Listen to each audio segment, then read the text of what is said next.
Yang menulis itu siapa? Yang menafsirkannya itu siapa? Itu dulu. Karena yang Bapak gunakan itu websitenya Sefaria Ok, Pak, 2011. Saya tidak menyalahkan websitenya ya, tidak. Saya tidak menyalahkan Sefaria Ok, ya tidak. Tapi saya mau tahu dulu, tulisannya itu sumbernya dari mana? Gitu. Karena apa, Pak? Yang Bapak bawakan itu kan datanya tidak dikanon. Tidak dikanonisasikan. Makanya saya bilang tadi, ayo kita diskusi itu apple to apple, paham nggak? Apple to apple. Saya akan bertanya yang tertulis di dalam Al-Quran dan hadis. Dan hadis yang saya bawakan saya pastikan sahih derajatnya. Saya tidak akan pernah membawa hadis-hadis doib, hadis doib, hadis maudu. Yang saya pakai cuman hadis doib. Yang saya pakai cuman hadis sahih. Karena apa?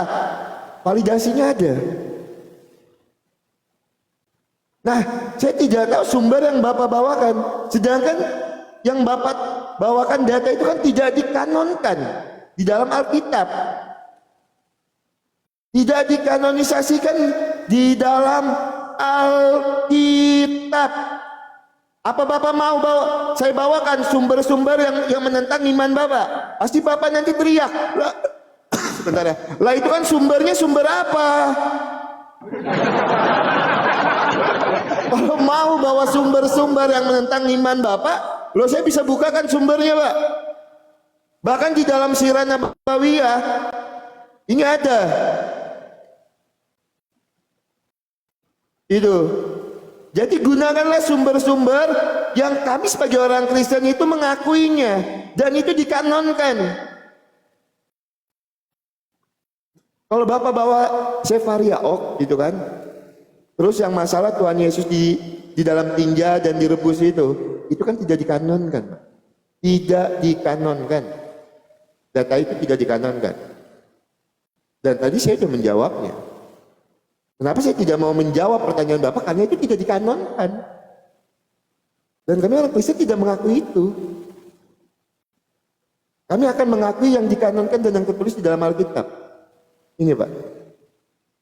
Ya, jadi kalau Bapak ingin bertanya yang kontekstual, apple to apple. Dari tadi saya bertanya yang tertulis di dalam Al-Quran, yang tertulis di dalam hadis. Saya tidak membawa sumber-sumber yang menentang iman Bapak. Karena apa? Akan banyak sumber-sumber yang menentang iman kita masing-masing. Di dalam iman Kristen banyak sumber-sumber yang menentang iman Kristen. Tapi apakah sumber itu saya bawa untuk menentang iman Bapak? Kan tidak. Karena tidak apple to apple diskusinya. Harusnya apple to apple kita diskusinya. Gunakan data yang valid. Yang kami sebagai orang Kristen mengakui, misalnya di dalam Matius ini kan tertulis di dalam Alkitab. Ya saya harus bantah itu karena dikanonkan. Ya. Nah, saya lanjutkan pertanyaan saya. Bapak tadi bilang hadisnya 11472. Saya cek di sini tidak ada, Pak. Hadis. Tolong Bapak bukakan di situ ya. 11472.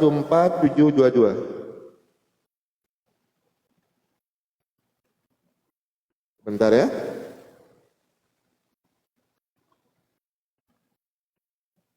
Karena di dalam sini kalau saya buka begini Pak, sebentar ya. Nih ya. Nih kalau saya buka, kan Bapak yang membawakan data tadi. Kalau saya buka begini Pak, nih saya tulis 11472. Kalau saya klik begini, dia langsung muncul ke hadis Ahmad ini Pak. Itu. Nah saya minta bukakan datanya. Tolong Bapak tunjukkan datanya di situ aja. Ya, karena saya nggak bisa di sini menunjukkan datanya. Padahal saya sudah catat nomor hadisnya tadi, tapi tidak bisa diklik di tempat saya nggak tahu. Ya mungkin saya belum menambah pertanyaan saya dulu ya teman-teman ya. Silakan Pak Episode.